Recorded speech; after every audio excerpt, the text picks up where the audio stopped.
Test 1 2. Test 1 2.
It is 6 o'clock. I'd like to call this meeting to order, and we have a quorum present. Can we get a roll call, please, Andy? Jay Tate.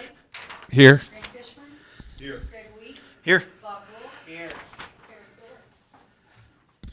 If you will please join me with the Pledge of Allegiance, followed by a prayer by Councilman Wheat. I pledge allegiance to the flag of the United States of America and to the republic for which it stands, one nation, under God, indivisible, with liberty and justice for all. Would you join me in prayer? Heavenly Father, we thank you for this time that we have together this evening. We ask that you bless this meeting with your presence, guide us with your wisdom, God. I pray that your blessings be upon each and every person here, those that couldn't be here. We pray that you help those that are not feeling well tonight, help them to feel better. We ask, God, that you bless our community. We ask that you bless our businesses, all of our citizens, God, that your hand of blessing be upon this place. And we ask these things in Jesus' name. Amen.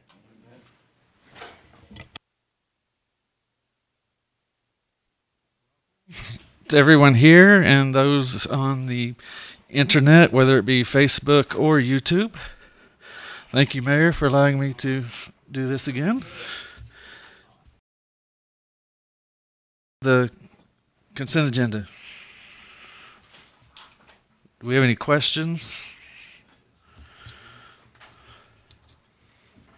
Now I make a motion that we approve agenda item number 5 is written. Andy, we have a motion and a second. Can we get a vote, please? Yes. Rule. Yes. Tate. Yes. Fishman. Yes. Motion passes. Item number 7, presentation and discussion of the treasurer's financial report.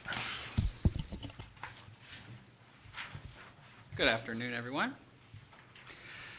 So sales tax received October 2025 was $679,199.74. This is 6% lower than October of 2024. Use tax received October 2025 was $78,106.74. This is about 9% lower than October of 2024. General fund October revenue was lower than expenditures by $92,461.29. The general fund budget, year to date, we're on track with budget in both expenditures and revenue. For the Public Works Authority, October's revenue exceeded expenditures by $176,852.21. For the Public Works Authority year to date budget, we're on track with both expenditures and revenue. For cash balances, total of $6,252,173.25 in unrestricted funds and $3,365,919.35 in restricted funds. Of those restricted funds, $1,777,604.12 are capital improvement. $2,928,204.45 are our investments. Total available funds are $9,618,092.60. So speaking on the sales tax and use tax, I did look, and it looks like it's a trend for everyone. There's some outliers out there that had a little bit of a spike, but it looks like pretty much across the board everybody is kind of experiencing the same thing.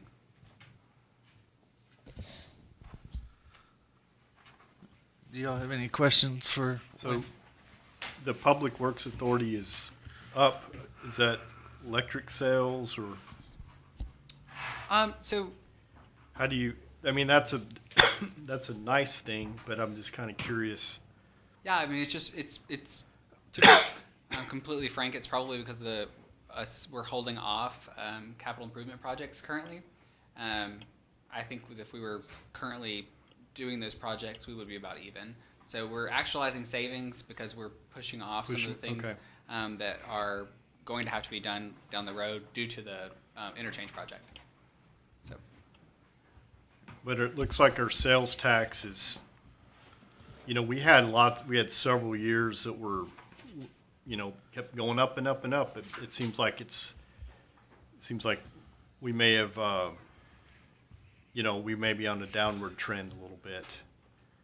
Right, with inflation and things. Inflation. People are not spending as much money. So Yeah. one of the things to also be aware of is these sales tax would have been for the end of August, so the 15th through the 30th of August, and a projection for the 1st through the 15th of September. So Okay. we're still, even though things that have changed since then, the federal government has reduced interest rates to kind of stimulate some spending, and so we won't be able to see if those things actually help until Right. approximately 2 months from now. Okay. This is a good report, though. This is easy to read, easy to understand, and it looks on paper like we're pretty healthy financially. But I know we have some big ticket items that we're trying to fund, so this isn't necessarily, having $9 million in the bank can go away pretty quick when we have to improve our water infrastructure. Of course. So, but it's good to have that so we can do things like that. So, Of course. that's a good report. That's all I have. You guys have any questions? Thank you, Wynn. Item number 8, presentation and discussion of the city manager report.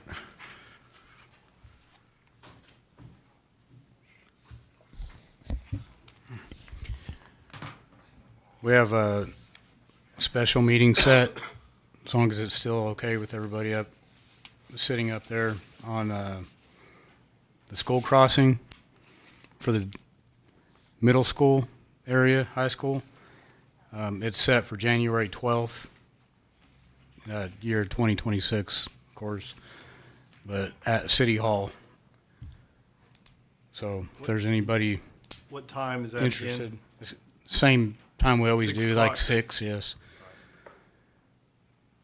So far, everybody that's been invited, like the superintendent from the school district, our treasurer, city clerk, all the normal people that would be at the meetings, but there's been a couple people that have called after October's meeting. No, I'm sorry, November's meeting, when we discussed the crosswalk or Skybridge or what we were coming up with a few ideas.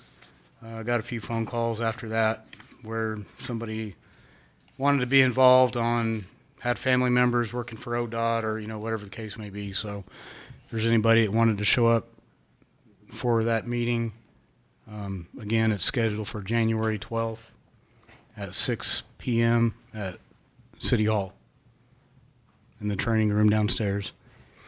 The grant writer that Wynn has hired for the city has found funds for the Red Hill Stairs issue. Right now, that is just in awaiting final approval with TSET. Once it's approved, then we will go out for bid. We don't want to go out for bid too early, just for the fact of the estimate's going to be only good for, say, like 90 days or whatever. But it sounds like we have a very good chance of receiving the money, but there's no guarantee until they actually tell us that. We've been in discussions, me and the treasurer and deputy treasurer, Ms. Millsap, with 2026-27 budget and improvements. Continue almost having discussions several times a week in reference to the budget. On November 25th, we had walked the lights at the lake. It went very, very well. Exceeded what I thought it would have went. Councilwoman Tara Phillips came up with the idea, and I feel like we'll continue to build up from, kind of like we started with the lights. We'll kind of build up with walking the lights to some other ideas that we've been kicking around, maybe getting carts to drive around the lake or ice skating. I mean, just It kind of work the best we can with what we've got. It shows that there's a demand for pedestrian lights, you know, instead of just be going through with your car. It sounds like a lot of people really Yeah, and I'm sure there's a big turnout. So I'm sure the weather had a lot to do with it. It was a little chilly that night, but it really surprised me. There was so many people there that the whole parking lot, the multi-purpose center was filled up. And it And was all demographics too. It wasn't just young Yeah. people or. well, there's a few crazy people showing up too in shorts and no jacket and whatever else. Pointing But fingers, but no, I went home and changed. But our lake is an excellent place to walk. We did And have a so- lot of people that Yeah. didn't want to end up walking the whole thing or got tired or needed water, and Jay was good about giving people rides and water and all that kind of stuff. But again, I just want to give Tara Phillips kudos for coming up with that, and it turned out better than I thought it would. That's really all I have besides comments I'll make in executive session. sir. Item number 9, discussion and possible action to reappoint Lori Cox to the Library Advisory Board to serve a term of January 1, 2026 to December 31st, 2029. Welcome. Hello, thank you. So as the item says, this is a reappointment. Lori has served a previous term with us. She's been a great member. As a reminder, the Library Advisory Board is a city board that kind of acts as a liaison between the city and Pioneer Library System, which is separate from the Pioneer Library System Board of Trustees, which you also appoint a member to. It can be confusing. Andy and I had to have a conversation about wait, which one is this? So this is for the Library Advisory Board. We really do appreciate that group of people kind of helping to bridge relationships between the city and the library system. So we would love to have her continue for another term.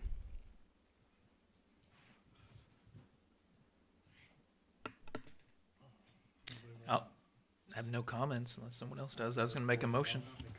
I'll make a motion to accept agenda item number 9 as written. Second that motion. Andy, we have a motion and a second. Can we get a vote, please? Yes. Yes. Yes. Yes. Motion carries. Thank you for your service. Thank you. Agenda item number 10, presentation by Adam Demarest concerning construction of bike trails and future programs to enhance the bike trails. Mr. Demarest, the floor is yours.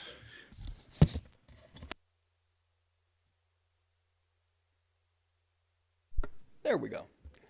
I want to start off by saying this is a great example of how the city, working with volunteers, can make something positive within the community and bring the community together.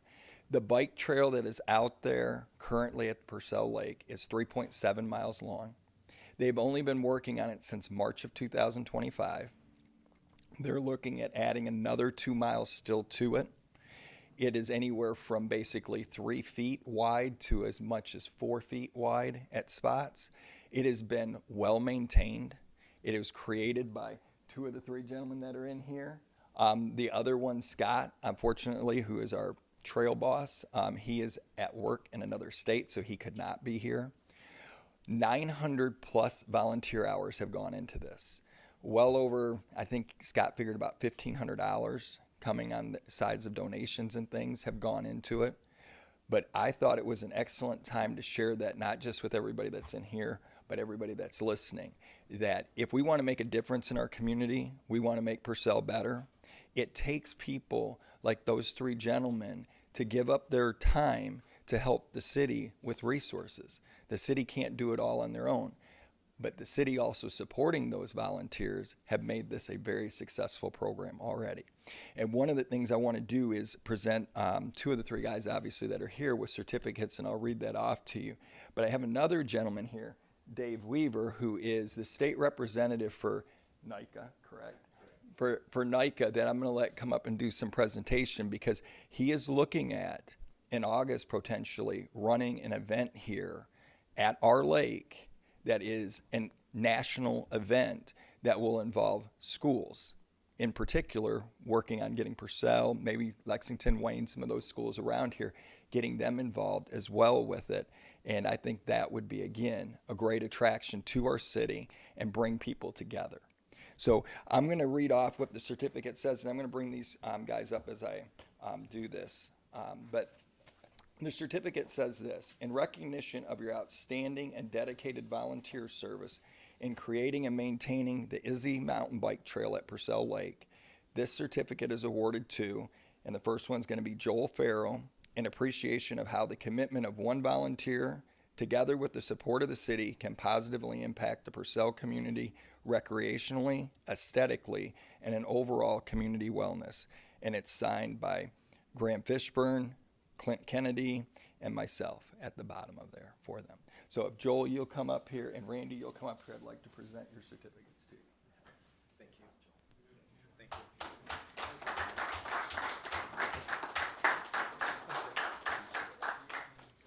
What's the other gentleman's name? It's Randy and Joel. I was wondering if somebody was gonna come get my truck today. I've got a couple of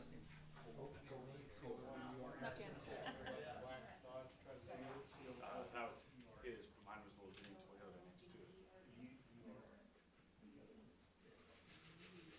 parked there and I was just got a message, I was like, so how do you tell? Doing good, how are you? It all comes in. 12 guys will learn and not leave everybody alone. I can text. Oh, sorry, I was telling Andy I could text it too. Ready? 1, 2, 3. Perfect.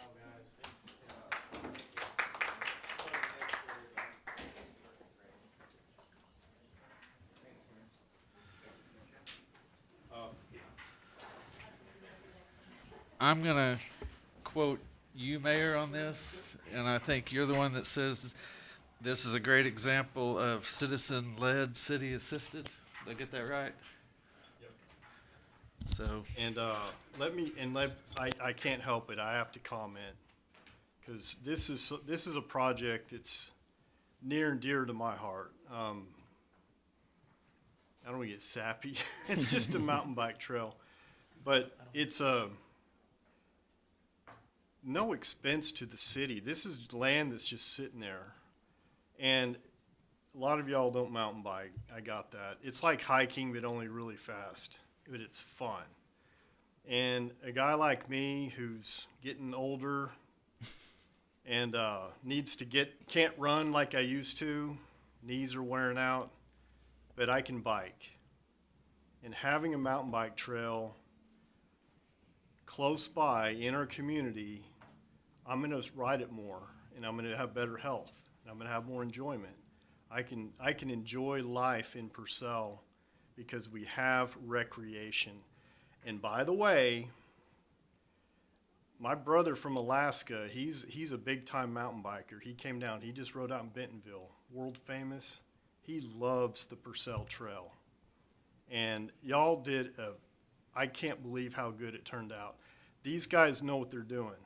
We got not only we get volunteers, but we got the right volunteers to manage it, no expense to the city, if any, very little, but just a beautiful example of citizens that have a good idea, stepped forward, did the work, we provided the support, we gave them the land to use, and it turned out beautiful, and I'm expecting big things out of this mountain bike trail. It's a beautiful thing. It's a beautiful sport.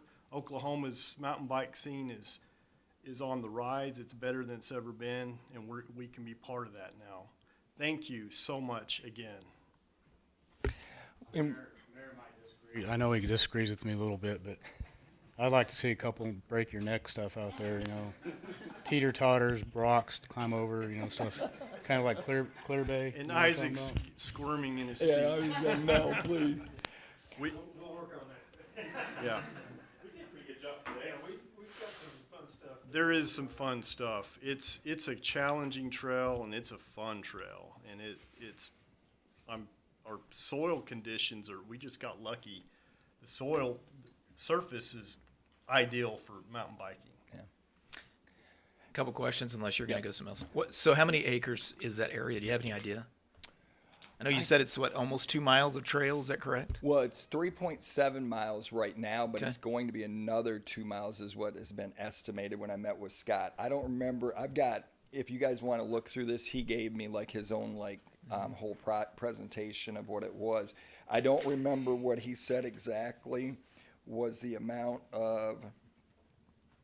Yeah, he doesn't have down in here what it is acreage wise. He just has down the distance. He has a little map, but the map's kind of hard to look at. But if you guys want to look through that stuff, and what I was going to say is that one of the things that we need to look at, and I already talked to Isaac about this, is that I think we need to get some signs out there as well, just some, legal signs, because it is there's always a risk to it. TSET can and help with that. Okay. Because Healthy Lifestyle, they have funding for that. And, yeah. So is this also part of the Parks Board? Yes. So my next question was how is there a plan to kind of help get the word out? I mean, it's a great asset to have in our park system and the lake. So I've lived here a lot of years, and I didn't know there was a area until the mayor had started telling me about it. Yeah. So, and I've been around that lake many times, and maybe it's just, getting the word out. There is a bike trail there, as well as signage, like you said, to kind of help point, this is where it starts. You can enter here, those types of things as well. So Yeah, we talked about that, and in particular, I had my daughter with me, she goes to Central Michigan, and she reminded me that we're a little behind in social media compared to where young people are at. So it is something that we talk about. I know that they have a page. It's like Dirt something, I think. Dirt bike or something. I can't remember what Scott said that he's been putting it on, but specifically to look at Facebook, look at Instagram, look at X. What was the other one? TikTok. All of those avenues to try and get that message out, because the more we get the message out, the better it will be. Because if you are in Purcell or around the area and you don't even know there's a bike trail out there, that tells you the message isn't getting out clear enough, that we need to work on that part. Yes. obviously our local paper, I don't know how many times, if they've been able to run, press releases on that or not, but that's another great source for people that live local. Yeah, So. I did talk to John Denny on Sunday about this and about trying to get some information out through the paper as well, because I think all the different avenues we can reach out. But I think one of the big ones is when Dave comes up here and you hear his presentation, you're going to find that when you start talking national, that right there is going to put the word out to a lot of people. And right now, and correct me if I'm wrong, Dave, but right now I think there were 14 teams this year, high schools in the state of Oklahoma that participated, and they're looking at 19. We started with 10 this last year. We're at 14 right now, hopefully 15 when we finish this and we start including the Purcell team here before too long. So we can do it in several different ways, but Greg, I think you hit it on top of the head that we got to make sure we get that information out so that people can see it. Because again, I feel like Purcell that's the reason why I came back down here, because I just feel like Purcell is the greatest place in the world. And I think if we can get that message across to people that we've got this beautiful lake, you can go there. You can go, if you want to go swimming, you can canoe out there, you can kayak, all of those things. You can walk.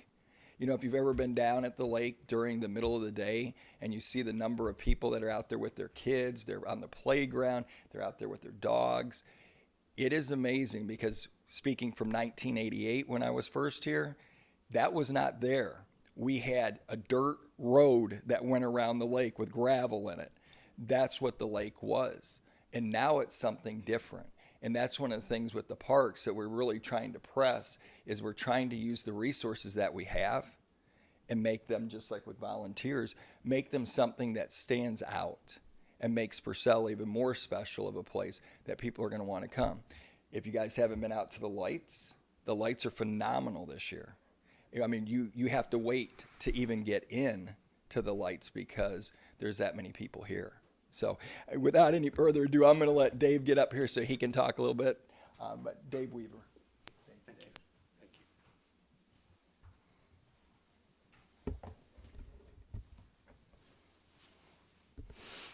Well, thank you. Dave Weaver. I'm the Oklahoma NICA director for the state of Oklahoma. which is a youth and stands for the National Interscholastic Cycling Association League. So we started, it's been a journey for youth cycling in Oklahoma for about 6 years for us, to be able to build the correct trails, to be able to get the infrastructure and a team, and start developing some coaches to get them in Oklahoma. For the last 6 years, we've taken all our youth and had to go compete in Missouri, in Texas, in Arkansas, in Kansas, and outside the state of Oklahoma, because one, we didn't have trails, we didn't have places to go ride, and we didn't have ways to have coaches to support what we've got going. Want to say it was then a 2-year process for us to join the national chapter and to open up Oklahoma NICA, and we launched our first season this last year. I was told that we would maybe only get 25 coaches, and if we were lucky, we would get 40 kids when I started on this venture. We ended with 72 coaches and 106 kids, and we traveled 42 kids from out of state to come race in Oklahoma this last year. So we ended with 146 racers brought to Oklahoma to race. With that, now we're in the process of scouting for 2026. Scott, which is working on your trail here, he wanted to see what NICA was about and see, so he came and volunteered a weekend at one of our events and came up to the Skip Trails in Oklahoma City and helped us out with an event all weekend. Liked what he saw, and said, hey, we're building this little project down in Purcell. I, to be honest, had to look at him and kind of go, all right, where's Purcell at? Where am I looking? Where in the state of Oklahoma am I going to? And invited me to come down. And so I snuck down here a couple months ago and rode the trails and took a ride around, and then came back and rolled with Joel, what was that, about 3 weeks ago? Took another ride around to kind of see the development through it.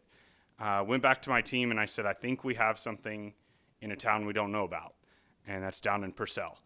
And so over the last 2 months, I'll be honest, my team from Oklahoma, and we're scattered all over Oklahoma. I'm based out of Tulsa.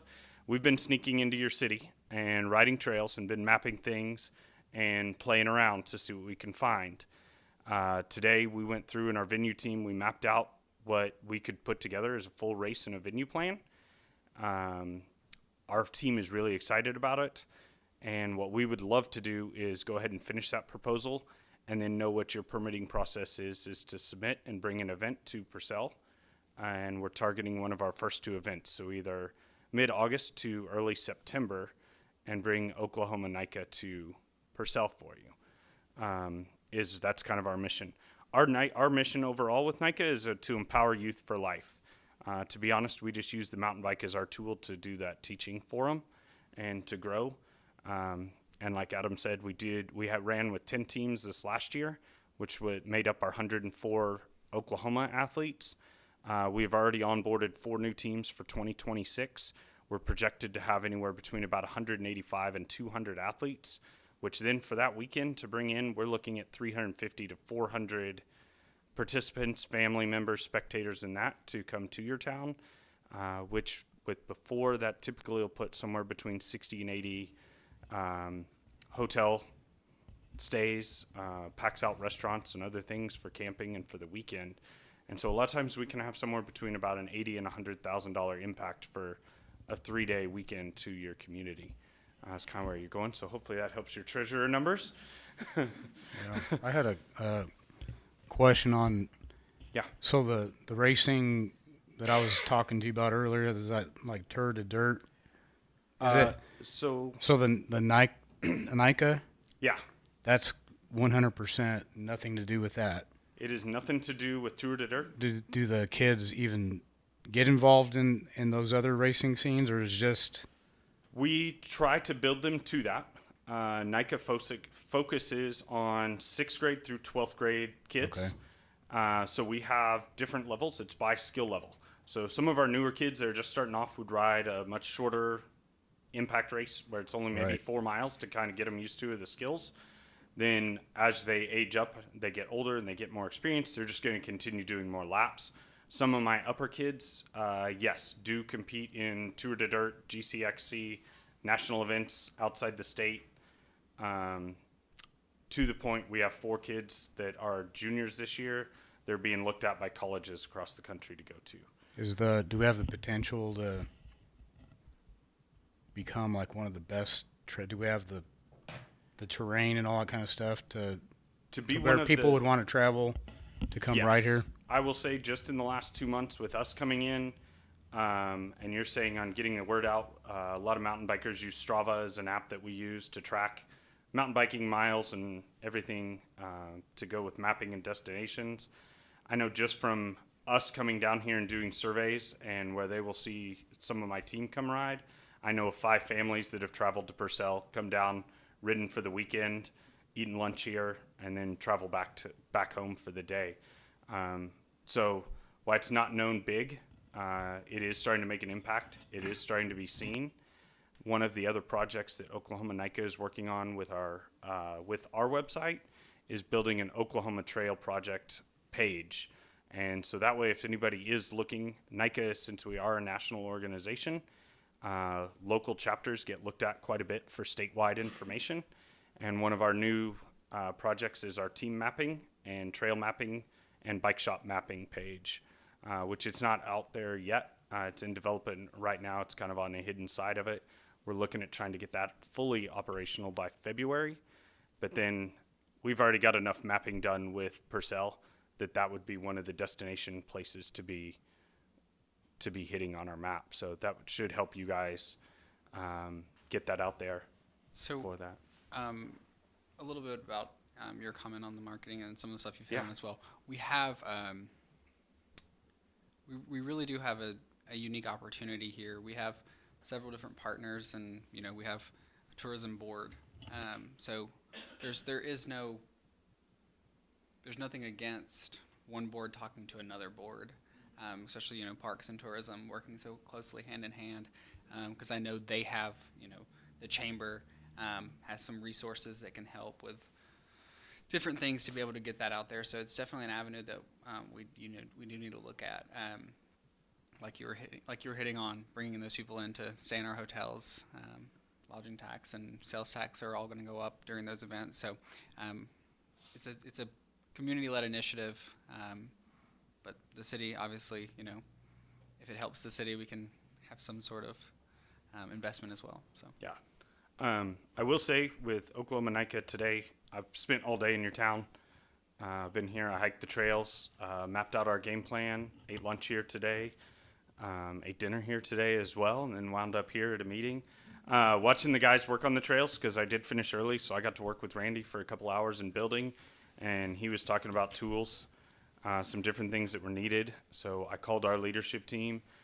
We are going to purchase some tools just for the volunteers that you guys have and get those sent back to you guys, just so you can continue some trail work. And that's just a donation from Oklahoma NICA that we want to give these guys also that have been digging. It's very much appreciated. And Thank you. So it's pretty awesome to see what you guys are doing. You're doing a good thing. Quick question. Give us an idea what an event looks like. And you may So- have touched base on that. What is a full So a full event trail for event. us to look like, and I wish I had an internet connection because we've got about a 3-minute video that I'm going to have to link back to someone you guys can. You can give us the short of it. I'll Just give kinda- you the quick short yeah. of it. So typically how that goes to is when we bring in a group, my leadership team and staff is going to start coming in on typically a Friday and start prepping the trail and prepping our venue site like around the lake, which is going to be putting up some general trail markers, some signage, laying out what we call our pit zone area.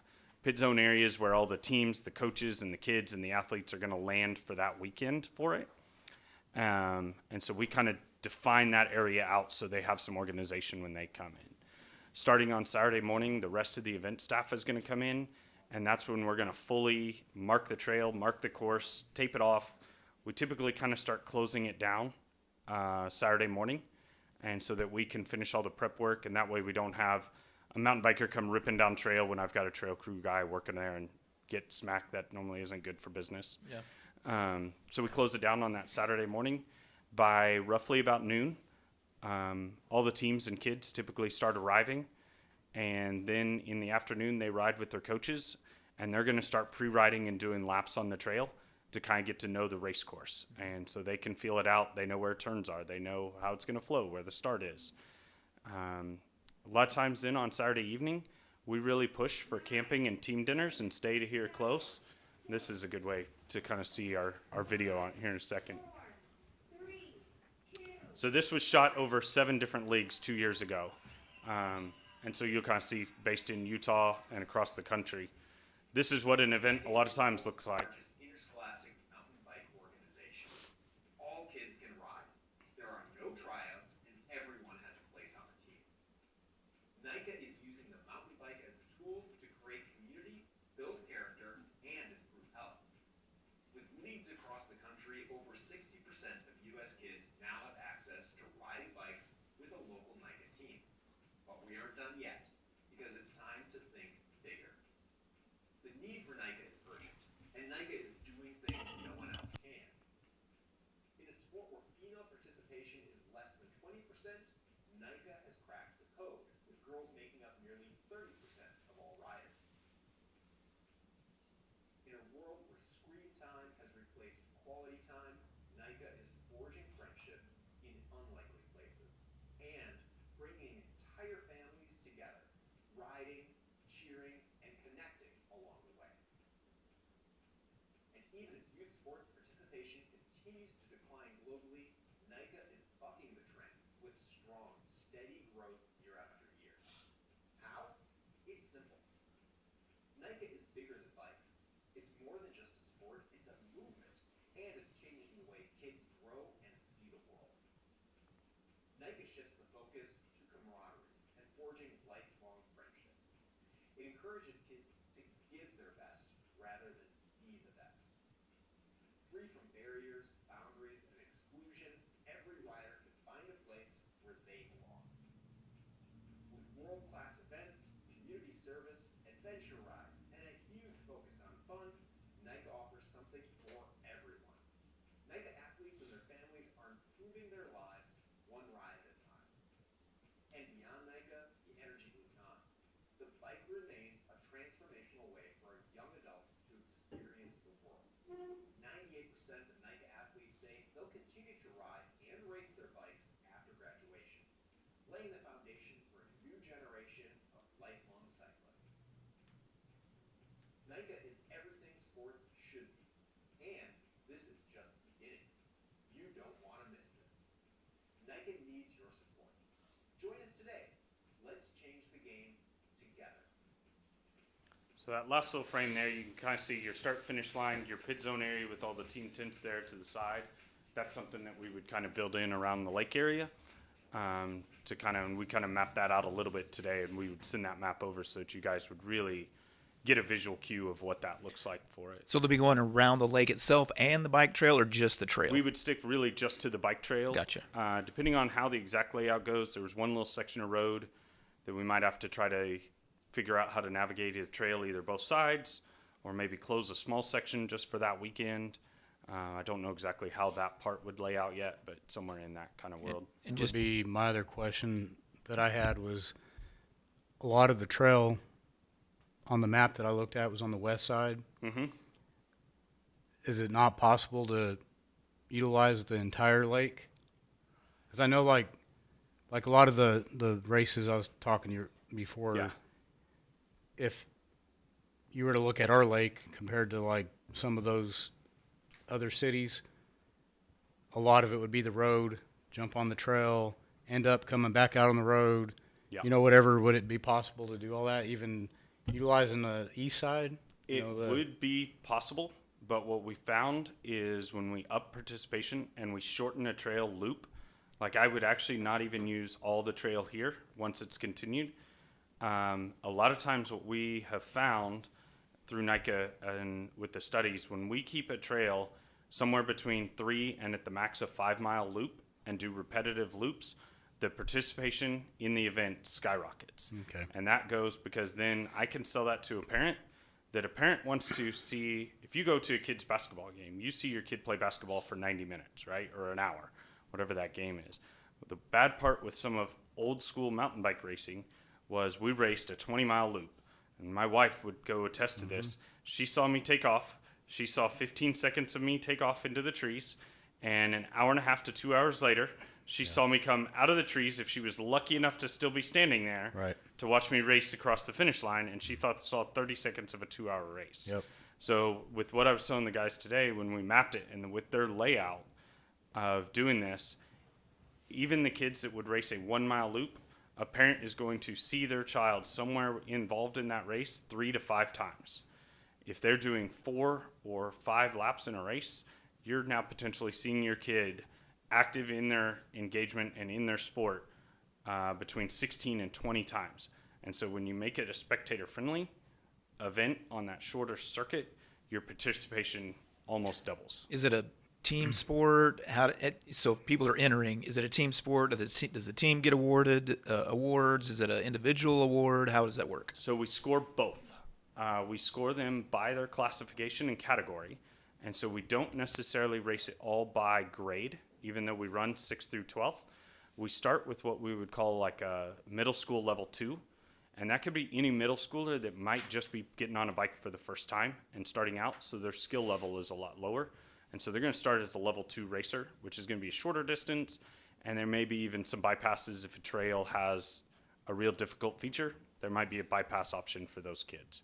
And then there's a level 1, which might be a kid that his parents race and ride. So he's got more trail time, more experience. Or maybe he's been in the program 2 or 3 years at this point. And so then he's going to do maybe an additional lap or 2 for that level 1. So it's based upon skill level. And then we reset those again in high school. We do like a JV2, which is your entry level. So if a junior happens to pick up a mountain bike their junior year, they're going to race into that JV2 category is where they're learning, then to like a JV1 category, and then a varsity level category. So, and it's built that as the league grows, if we have the participation up, then we can step that down and just add a JV3, 2, 1, and continue building. When you see participations across the country, Arkansas 8 years ago started with 67 kids in their league. This year their registration is 1,100. So the participation is pretty high. Like I said, we started with 104. We haven't even opened enrollment for 2026 yet. We're looking at 185 kids is what we have a list of right now. That's good. So Thank you. yeah, fine. I definitely do what our treasurer had suggested and stay in touch, obviously, with our different departments or different, like our tourism committee and our chamber of commerce and all of those things, because they can definitely be a resource and an asset. Yeah, Chamber of Commerce would be big. Our Parks Department would be something we'd Right. love to connect to as we continue building this. And then we weren't for sure. Some permits we've learned through the cities go directly through the city. Some go through Parks and Rec. I didn't know what your process is here. Yeah. Be fun to learn. Well, thank you so much. Thank you guys. Great Thank you program, so Dave. Keep up much the for good sure work, Joe. coming down all the way from Tulsa. We Yeah. we Yes. love this. I wish we had this when I was in high school. Me Right, too. Adam? Me and Adam Me went to high too. school Thank together. you. Thank you so Thank much. you, guys.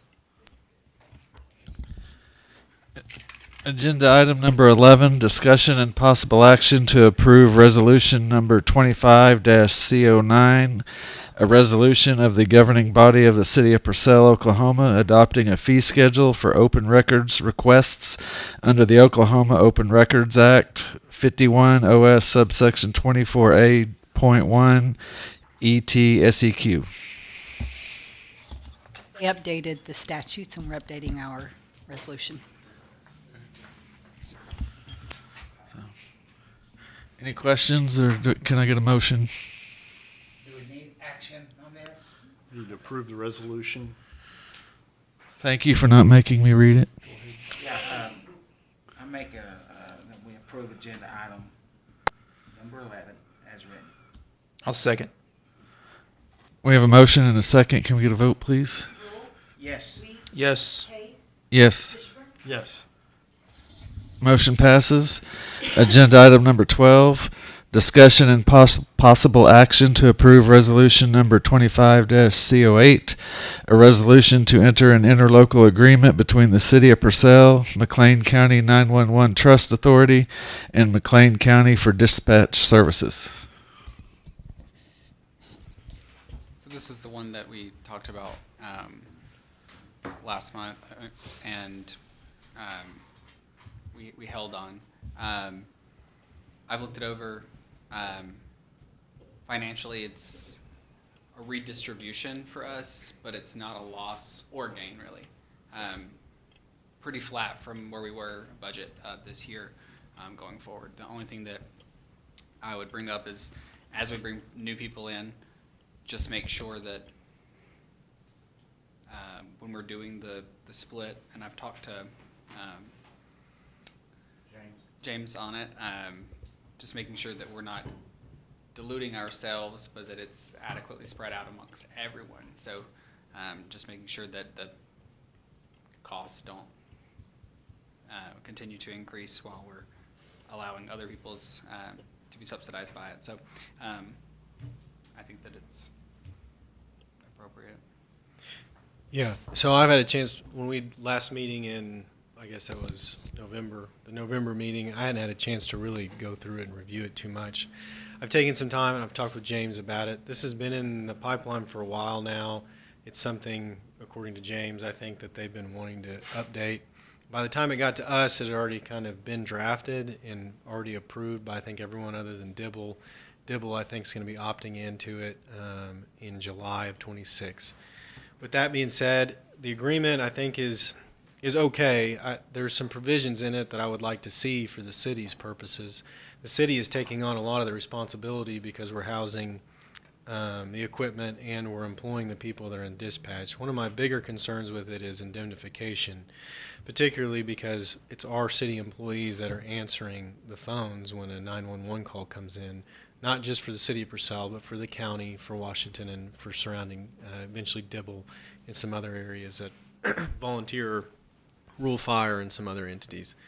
I would prefer to see something in there about if there is a mistake on the county's end, for example, which we would hope there never would be, but if there was a mistake on that and somehow the city got roped into it because one of our city employees was answering the phone on it, I think the county or whoever should be responsible for indemnifying us and defending the city in case there was ever any error on that.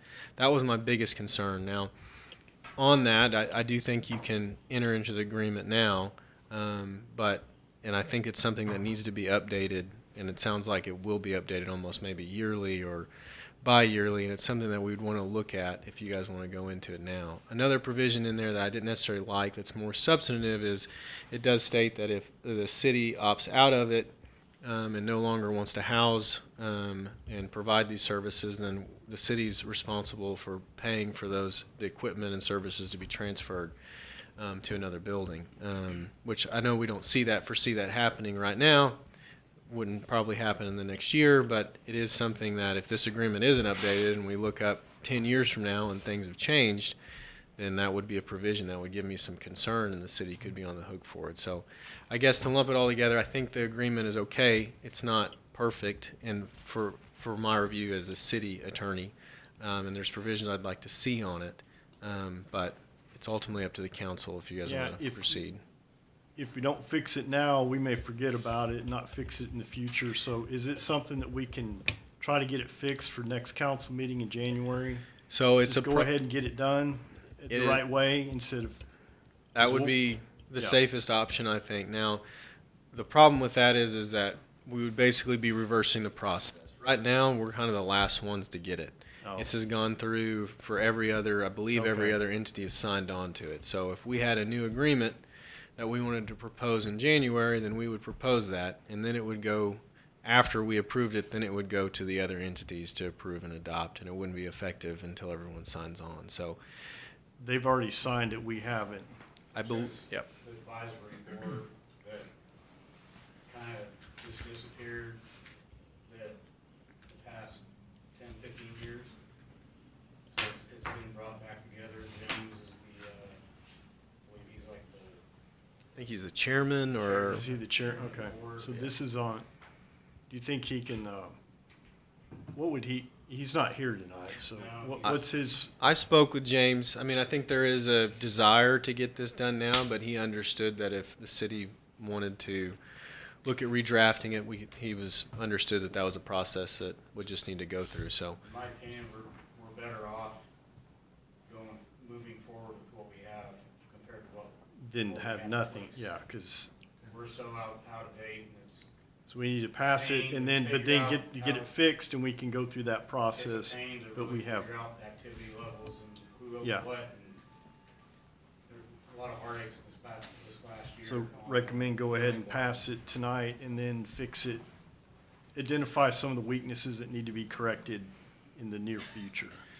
I think that would be a great solution. Now, Yeah. but I have to say, you sign the contract, it has a term on it, and you would be relying on, if you want to amend it before a term ends, Okay. you'd be relying on everyone else getting on board and agreeing to it. Right. And frankly, some of the provisions are going to be, that I would like to see in it, are going to be more favorable to the city than Right. the other entities. Now, I do think, and I don't have the agreement in front of me right now, but I think it does have it's a yearly term that can be opted out of. So Okay.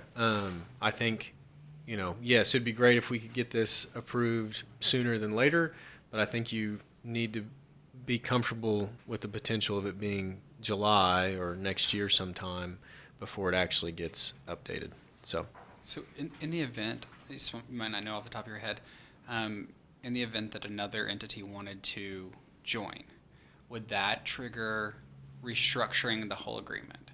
Because, I mean, if it does, that's my worries of, like, when I say, like, the watering down of the overall cost. Because if it does, and we have an entity that's, very interested or soon to be joining, would that then trigger it to be restructured where those things could be added? I don't have an exact answer to that, but I don't know how you would add an entity. The way the fee structure is, I don't know how you would add an entity without redistributing some of the costs. Right. And that was, yeah, for costs. And maybe that could be a simple amendment, or it might be an entirely new agreement. The other thing that I brought up to James, and it's more of a substantive thing, is the way that it's currently structured right now, and the way I understand it is everyone kind of has a set fee. Ultimately, the city is kind of on the back end of that, and we've tried to extrapolate. My understanding is try to extrapolate the cost of it. If for some reason the city is able to provide it at a cheaper service, then the city's ultimately going to do better financially. I know that's not the goal in this, is to make money off of it, just to provide the services. But the same is true on the back end. If it costs more to staff it, costs more to provide the equipment, then everyone's paying their set fee, not necessarily a percentage. So there could, in my opinion, looking at it, I could foresee a situation where the city actually is contributing a little bit more. It may not show up in paper because we're on the back end of it, or the city could end up contributing a little bit less. But that's something and that is honestly just the nature of the way the fee agreement's scheduled, and I think that it works best rather than trying to come up with percentages and call volume, but it's just something to be aware of, I think. What's the harm in doing what you're suggesting and in waiting to do it, change the wording and do it right, versus making a motion to pass it tonight and then having to go back and do that later? So tell us the differences in that. Well, if you can. I think a lot of it is substantive for the cost. Right now, I think the city's not getting reimbursed for the cost right now. Is that correct? We were getting reimbursed.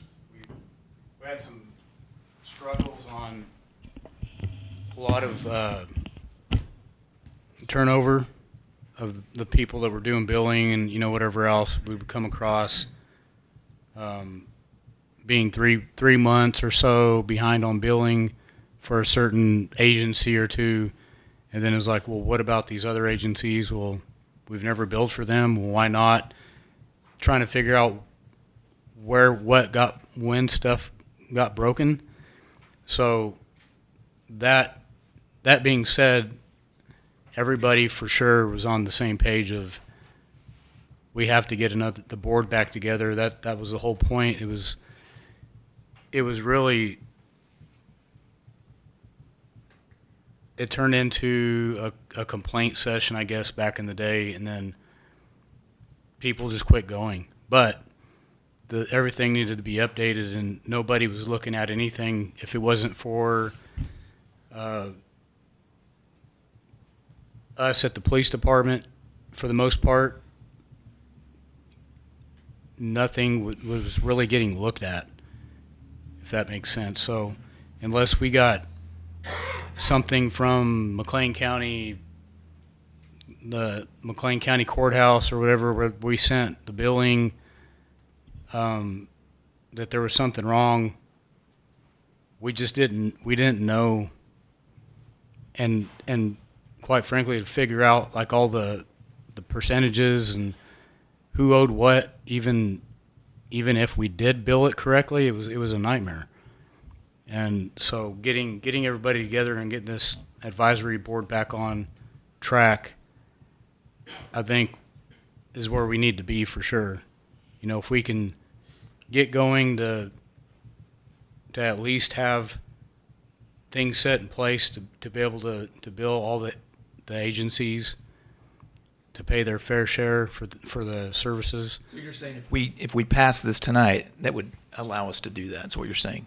Correct. Okay. But again, like Isaac is saying, with that board in place now, and then with it all fresh on our minds, and as long as we keep it within our city attorney's office, their minds of we need to be working on this coming up to whatever, and keep in communication with the board and all that kind of stuff to try to revamp the little things here or there.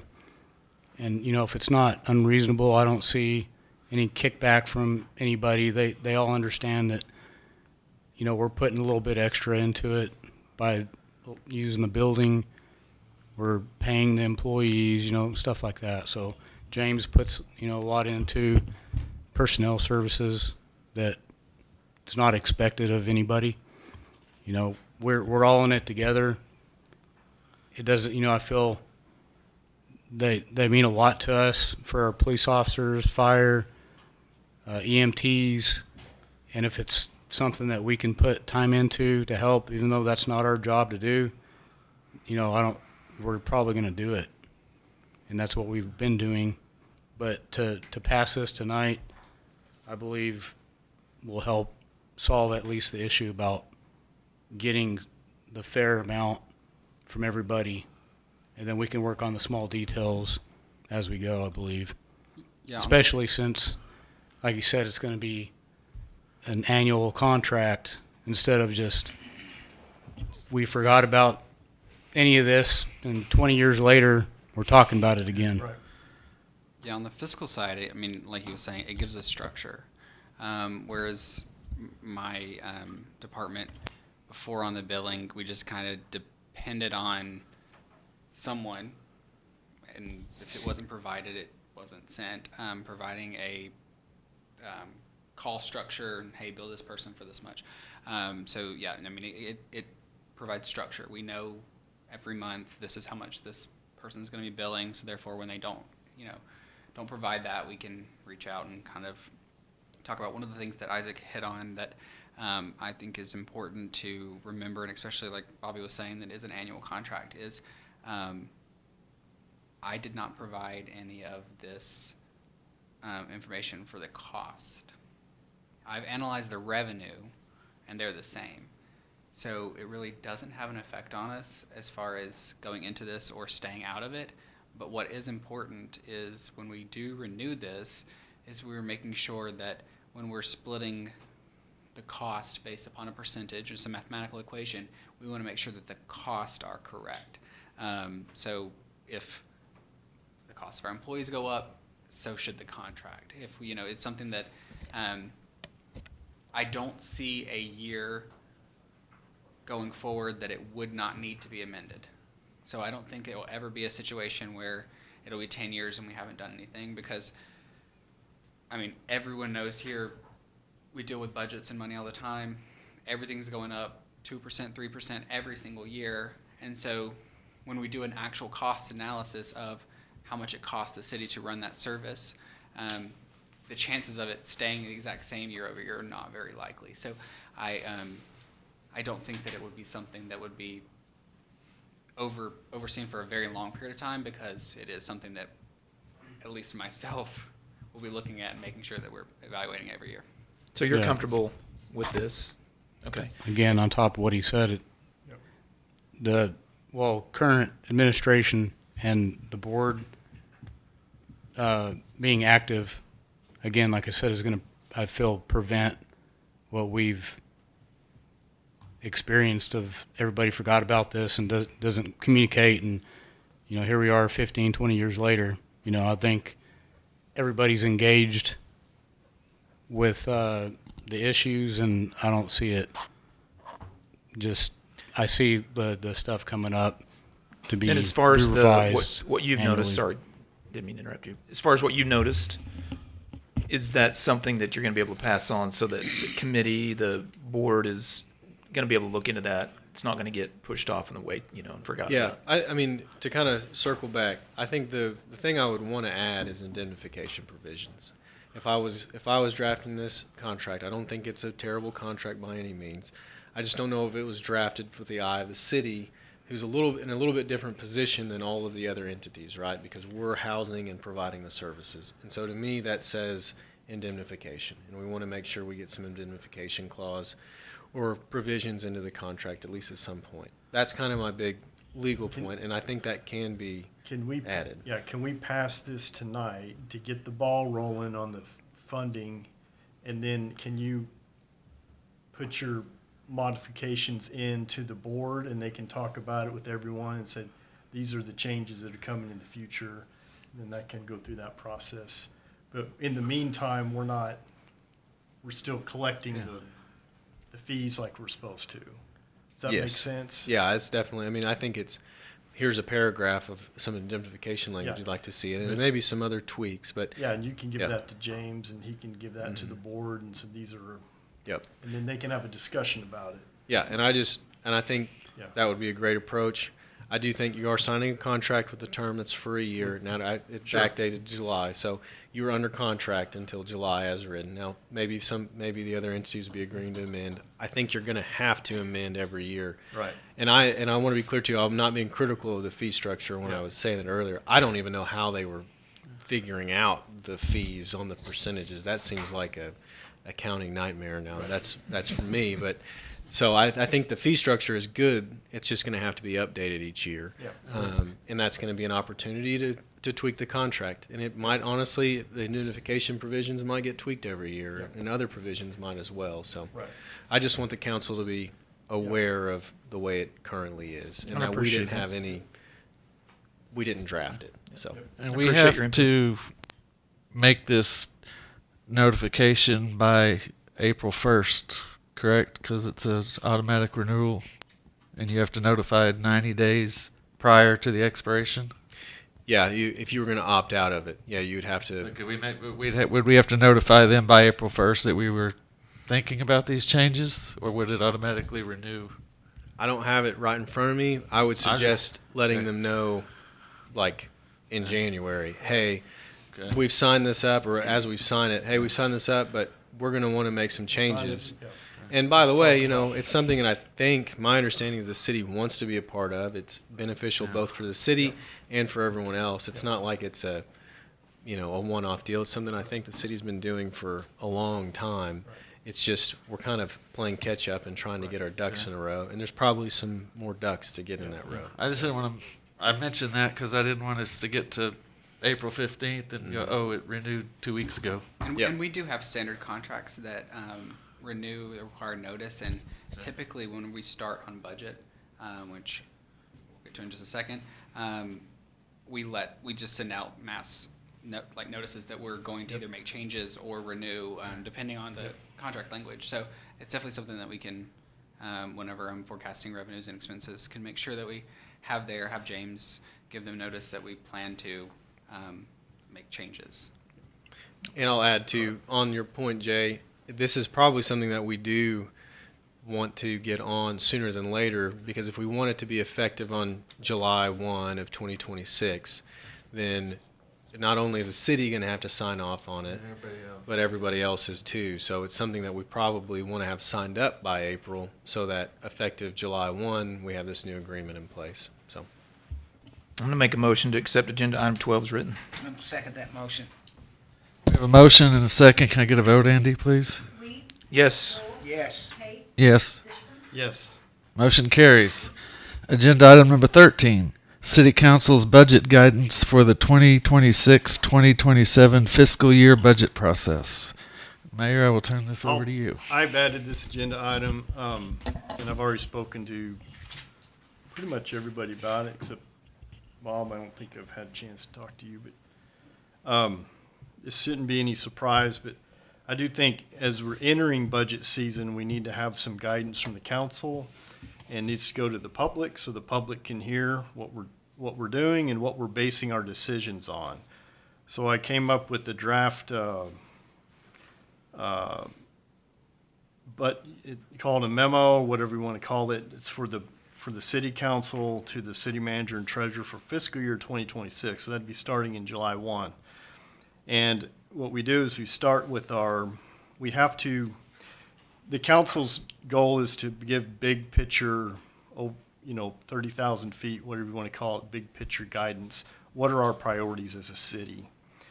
And this is a living, breathing document. So if you guys want to add to or take away as we have more discussions in January and February about the budget, we can certainly tweak this. But I wanted to write some stuff down to base our plans on.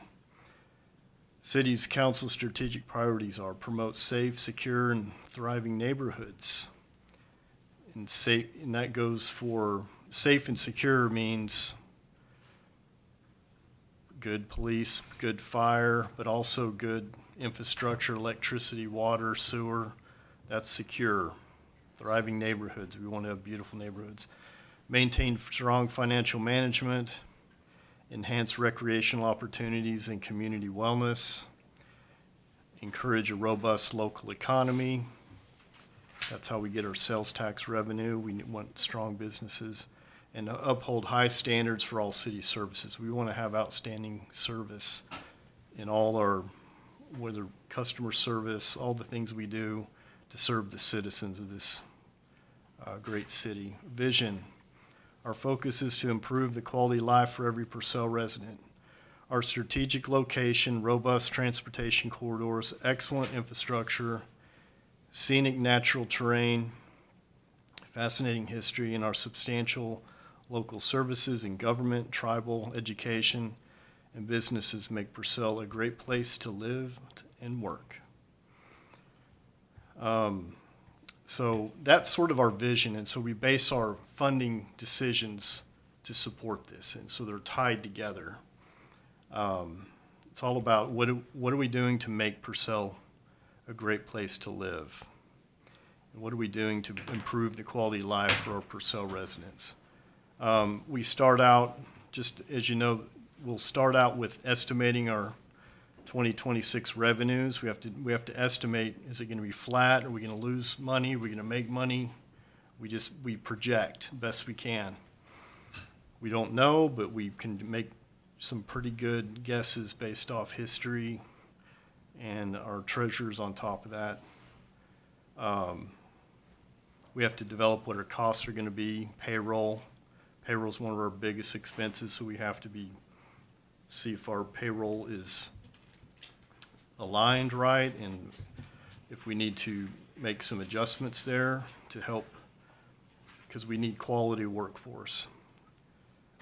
City manager will establish budget targets with all the departments, and that all information is presented to the city council. We also want to hold public meetings so that the public can be aware of how we're doing our budgeting, and then we adopt the budget sometime in probably June, and it gets sent to the state auditor and inspector by June 30th, and it becomes effective July 1. Priorities, we always have to, I have some notes on here too. I don't want to go and read it all, but our goal is to strengthen our core services. They have to be strengthened, they have to be maintained, they should be improved every year, and we just have to prioritize. And any comments from any other of the council about the budget process? I like the direction this is going. Just core services, infrastructure, and then go from there to see what we have after we take care of the core services. Our biggest risk is water. Water is our most expensive and our most vulnerable asset that's extremely important. So we gotta maintain our water, and it needs a lot of repairs. It needs fixed, And that's what keeps me up at night is our water. We have good water in Purcell. We're lucky. We spent millions of dollars getting it developed, but it's going to take millions of dollars to maintain it and improve it as our city continues to grow. And we were blessed by previous councils to get the agreement with the wildlife for 30, 40 years. I can't remember the exact term, but Anything? Appreciate the hard work on that, Mayor. Yep. So, any other Bob? comments, Treasurer? Budget? No, just, effective dates, this just needs to be something that is attainable, not put too much stress on any other positions that are already stressed. Everybody's got a lot of work to do, and, Yeah. we just don't wanna overload our treasurer or our city manager with other targets, but yeah, generally, I agree with all of this, yes. Yeah. Yeah, so it is. So it is in seasons, and it's something that I've already actually started doing. We are, at least on the budget side, it's something that once you have a good 6 months of current expenses and revenues, you can really start kind of getting that projections of what the year end's going to look like, and then you can kind of go from there to get the data. It's my favorite time of the year. I like budgets. One of the things that we had previously talked about, and I do agree with, is setting up the core missions, and is the service that we're providing or the thing that we're doing matching those missions and those initiatives. My only advice would be to make sure that we're not too focused on the core stuff, that we forget about the other stuff. Yep. Because if no one's here to drink the water, we don't really need the water. Right. So we can't forget about economic development, and you have to have those kind of things that make people want to live here. So Bobby, Trey, and I know have had dozens of meetings. We're developing the capital improvement plan.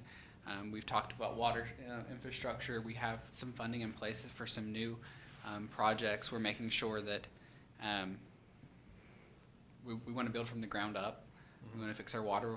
Before we fix our roads, so that we don't have to dig up the roads again to get back to the water leaks. It's all a plan. You have great leadership here that understands that. Once we have that plan in place, it makes budget a lot easier, because it's not a lot of guessing. We know this year's this, next year's that, and we can go out for those grants and things like that. So, I would like to add that plain and simple, it's gonna be very similar to the last process that we went through. The one packet, here's what we have. I can for sure tell you that it's going to be very much improved. I guarantee it, just by the conversations I've had with Wynn and knowing what his work ethic is and experience and all of the above. But I don't have any worries that we're gonna rock it out. And of course we might come across where I know we're going to come across some hard decisions and whatever. But I just to let you know, it'll be very similar to what we did last time. Just I feel better. I've been doing this for 12 years, and I feel as comfortable as I ever have about our budgeting process. I think last year was a big step forward, and it's going to be even better this year. With Wynn on board, he's bringing a lot to the table. And I believe we do have enough resources. We have enough revenue to I believe we're going to enhance everything. Essential, non-essential, whatever you want to call it.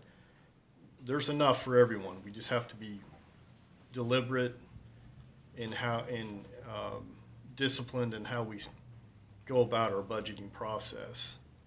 And our community will improve. And that's the whole goal, is to make constant improvements every year. And our city gets better and better every year. So I'm excited. I know Wynn's already leaning forward. I didn't have to do this document for Wynn. He was well underway. He already knew all this. But I think the council, I wish somebody on council would have given me a document like this when I was new on council, because I was completely clueless the first 2 or 3 years on what budgeting even meant. So I'm doing, a lot of this is to make sure everybody's dialed in on the process, and they're gonna fill in those dates. We got 6 months to do it. That's plenty of time, and, but it does start. It starts quick. January is our next meeting. We should be in the process, so that's all I have on that. Any other comments? Yeah, I'd like to recess this meeting. Would our biking group like to be excused? Oh, yeah, you're under no obligation. Y'all are welcome to stay Yes. and listen to us talk about money and whatnot, but if y'all want to, I know one of our gentlemen is from Tulsa, so, yeah. Yep, and thank you again. Thank you. Thanks. Thank you again, Randy. You're giving money though, we'll stick around. Thank you guys. Thank you. Have you met Elizabeth? She's our executive director of the Chamber of Commerce. I'll get her card before I leave. Recess the regular meeting. I want to call to order the Purcell Public Works meeting, and we have a quorum present. Can I get a roll call, please?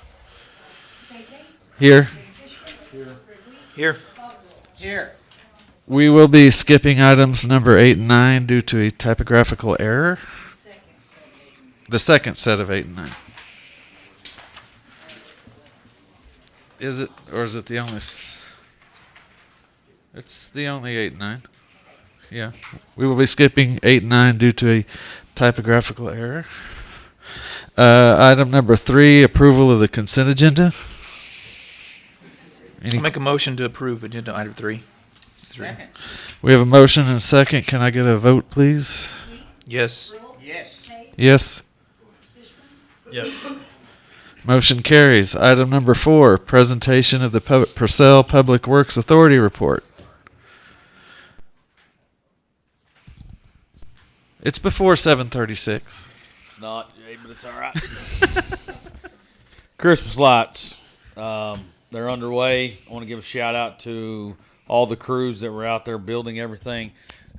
We got done a little bit earlier this year after Tara had asked. Usually we do some more walkthroughs last couple days, but they stepped up their game and got it done.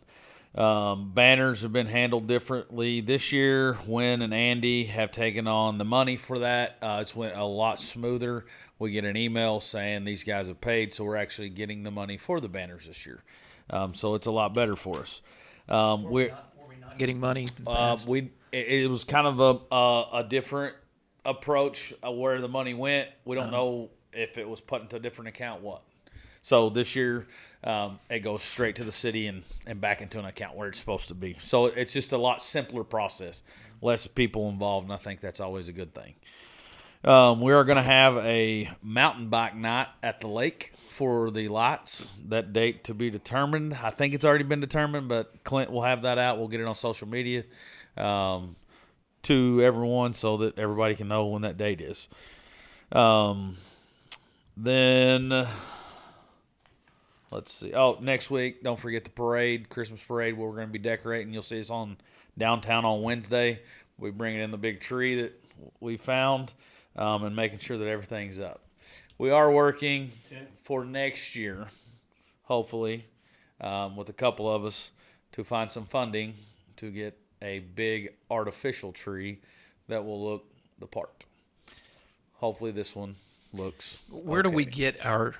Where do we find our tree? The bike trail. Okay, it's on the bike trail. Making sure. Every year I wonder it's where around did we the lake. We where go did out we and find pick our 'em and- beautiful Christmas tree? Yeah, I always We're wondered that. utilizing local resources. Good. Yeah. Okay. It's going to Check be, it. important for lodging tax and economic development to help us on our endeavors of a artificial tree.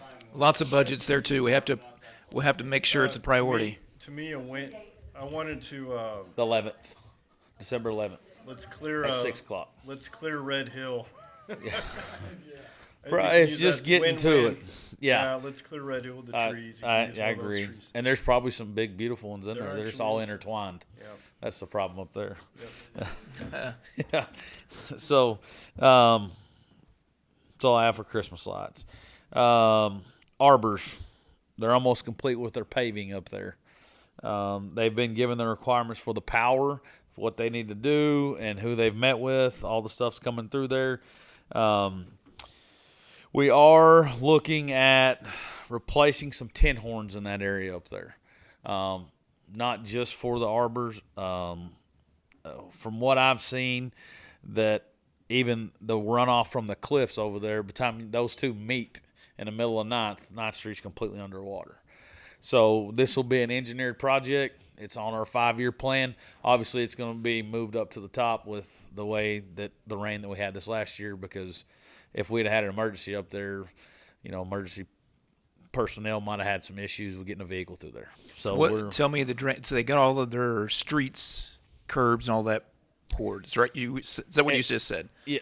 Yes. And is It's- that now? And I say that to say this: Mr. Sullivan is the one that's been doing all that inspection, and he told me that they were almost complete with it the other day. Gotcha. Have not drove through it myself. Haven't had time. So whenever we get that report back from him showing that they're good, then And maybe you can speak to this just a little bit. What kind of codes do we have in place? I for do not know any of that. Okay. That's why Mr. Sullivan's our engineer. He's paid to know that, and he goes out and does all the testing, signs off on it. Have him, look at that. The pictures I've seen show that there's no drainage in the streets. The streets are the drain. We need. Well, here's the thing, Mr. Yeah. So that was sent to the. Yeah. Well, I'm trying to fix the problem after the problem was created. That went through the planning commission. That came before the council. So now I'm trying to fix a problem that should have been caught a long time ago. Yeah. And the only thing I can do now is, does it make sense for me to go in there and try to fix it right now when that addition's about halfway done? Or do we need to wait until we see what all they've created for the water that's going to end up at the end of it? Because if I go in there and put two 36-inch tin horns, when really I needed three 48-inch tin horns, it don't make a lot of sense to have to dig that thing back up. So it's going to be an engineered project where we'll have somebody sign off on it saying this is what we need. There was never a drain created in the middle of the first edition. It was just cut in the curb, and the water is just supposed to flow. Well, now we have houses built on either side of that. There's a lot of 3P planning, and I think you know what I mean when it comes to that. And we're setting that to go forward. That's not going to happen. We have to fix stuff and fix it right. So I understand everybody's upset up there. It's been a headache for everybody. And including myself, because I hate to see a phone call or hear about it, but we're going to take the steps to make sure this doesn't happen again and try to help appease where that water's going and make sure that it's done correctly so that nobody has a problem up there as far as what the city's limited to. If it's on private property, I can't do anything about that. And that's been the biggest deal is up there is that's not city property. The water, when it gets to the street, I've got to figure out a way to deter it. I understand that. Yeah, we need to keep it in the gutter in the streets and not in their yards. That's not the city's responsibility. Well, That was passed by council and the planning commission, and so my hands are kind of tied as to what we can do for it. Yep. We get off in the weeds. How much more? Mike, turn on your mic. Really, like I said before, if you talk to anybody that's lived out there for a long period of time, will tell you that it's always been an issue before this addition ever was thought about. Is it going to, now that they're have put roads and all this stuff, is it going to create X amount of percentage more water, whatever? I don't know. It might contribute to it, but again, like we would have had to do what Trey's talking about regardless if that addition was up there or not. Like that has always been there. And I think it will contribute a little bit to how much water is going down there compared to what it did before. But I could tell you how much or, the impact of it.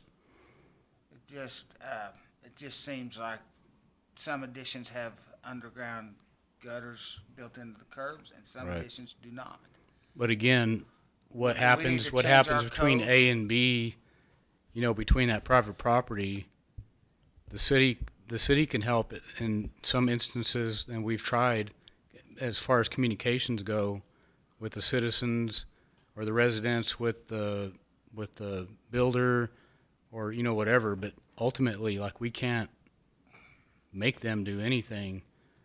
Well, I guess we can't put our hands on their property, do any kind of work. Even if they told us to do it, we're probably not going to, for lots of legal reasons. But yeah, like we said, Isaac, do you want to comment on that?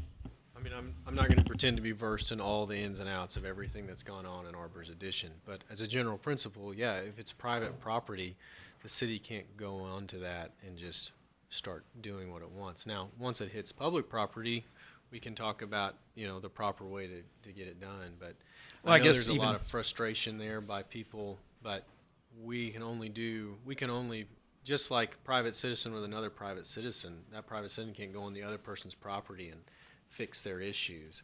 We can't go onto private citizens' property and start meddling with it. We are limited on what we can and can't do. But as far as some of the codes, I guess, looking forward, like you just said, Trey, it's already been passed. It's already, all those things, it's water on the bridge, no pun intended. But, I guess we need to probably moving forward, look at some of our codes on if we're doing that to make sure that there is drainage going into a drainage in the street drainage system going somewhere else. It looks like right now it's just going to go right into a city street, right down on our city streets in that next addition. So all the drainage is going to run off of their streets into another street and then down into Well, it one does of our. have the retention pond. Yeah. And it's got the big drain at the front. And there was an engineer that signed off that said that's all it ever needed. That pond never failed. It did have water coming over it, and so they had to go dig it down and put the grate down in there further. But, the retention pond failed. It looked like it was going to not, or it didn't fail, and it looked like it was going to. I mean, we were up there walking, and I was worried just as much as anybody else. And I understand that, but yes, going forward, we can always look at new provisions to make things better than what we're at. And I think that's a conversation that we need to have with Kenny. We had a really good conversation with him about 2 weeks ago, myself, Michael, and Wynn. And the 5-year plan that's coming from him of infrastructure, wells, and we got more information in an hour than I've gotten in 3 or 4 years. And it was very good information. It wasn't a guesstimate. It was strictly stuff, and we laid out everything that we needed and what we wanted to get done, and he's prioritizing that and going to give it back to Wynn so that we can get it done. So that I'm excited about that because I think there's going to be some stuff that comes through that's going to help us a lot, and the funding that our grant writer and Wynn's finding, tripling our money, doubling our money, whatever it is on each project, and it's going to be a fun time to be in the city. So I'm excited about the projects that we have coming forward. Speaking of water and sewer, all the wells are up. Everything's running great. We do have 2 sewer pumps that are currently down. One is out for repair. The other one's going to have to be replaced. That's about a $30,000 fix. So that'll be coming up once they get hammered down which one they want. And then to wrap everything up, for the last month and a half, I've been working with all the Are you gonna crews. need council approval for that pump, or is that something that you guys can do? If it comes in underneath the, I mean, do you need a special meeting if that's if urgent? it comes up to that, yes. If But it's I urgent. think where we're at right now, being later part of the year, we should be able to get it on next council meeting. Okay. We didn't have enough stuff this time, and Okay. it just went out a week and a half ago. So, yeah. Well, if we need it on there, we'll get it on there for January. Michael didn't have a panic mode in him, so I didn't see any need to do that. And it's at 2 different locations. They're not both at one, so that helps too. So wrapping up, for the last month and a half, we've been working on this 5-year plan with Wynn. So all the departments out there that are underneath me, we've been trying to get everything lined out to, where are you headed for and what do you need? And so pulling numbers and doing all that stuff and getting them all put together, trying to get it topped out and make it look halfway decent, and then sending it over. And I just finished that up at the end of last week on Wednesday. So all the hard conversations we'll get to start now. We got the needs, the wants, and the wishes. And surprisingly, there's not a whole lot of wishes anymore. And for the price of everything, it's going to be fun just to get the needs out there. So the guys have been working hard. We've been lucky and had some great weather. So I just want to say how proud I am of everybody in that public works section. They keep the lights on and keep the water running and make sure that the streets ain't too potholy whenever you drive over them. Appreciate your hard work, sir. Thank you. You're doing a great job, Trey. This just reinforces my belief that this was a good move to put you in this position. You're taking the bull by the horns and making good stuff happen. Well, I've got a couple of big improvement. Got a boss that doesn't mind me Yep. sparing them a little bit, and then somebody that's helping us find Monday. So Yeah. that's always a big Great. plus too. We got a great team. Yep. Thank you. Thanks. Item number 5, discussion and possible action to approve the purchase of a kiosk from AdComp Systems Group for the sum of $30,000. So, a little bit about this. So this would be added to the capital improvement plan for right now.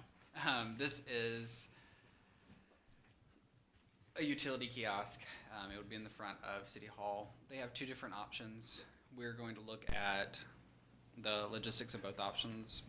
Well, Bobby and Trey, I don't do construction, are going to look at the logistics of the 2 options. One is literally physically built into the building, like it's built into the kind of like a ATM in a bank would be, like you would go to the side and you can access it from the back. Second option would be in the standing area of where you go to pay your utility bill. It could be standalone there. 2 options, same price. For me, I lean towards the one that's inside. Several different reasons. One of them being that if we were to ever outgrow our space, we don't have to incur an additional cost, because they did say once that one goes in, it doesn't come out. Just the way that the cement has to be cemented in, like it's like permanent fixture there. So we would have to bring it again. So why do we need the kiosk? So we receive a lot of complaints about accessibility to pay utility bills, whether that's after, we close before most people get off work. That's just due to staffing and just cost to be able to stay open after hours would be astronomical. This allows us to stay open 24 hours. So while we wouldn't have physical people there, that kiosk would be available there for you to make that payment. Checks, credit cards, cash, accepts it all. Holidays, weekends, anytime that we're normally closed, you can still go in there and make those payments. And one of the things that I have been doing since I've started working here is I am evaluating where efficiencies can be made for us to save money, kind of my whole job.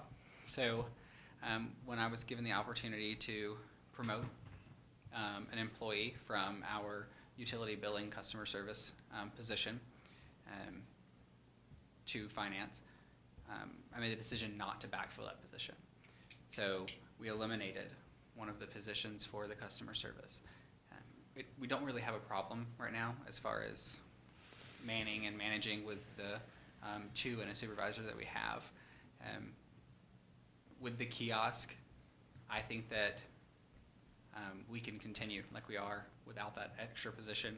The cost savings in 1 year alone would be about $40,000 the first year, and then subsequently $70,000 every year after that, just based off of how much an employee costs in total. With that being said, if we order this before the end of the year, we get 5% off. That's why it's $30,000. It's actually like $29,988. But we get 5% off if we order it before the end of the year. And there is a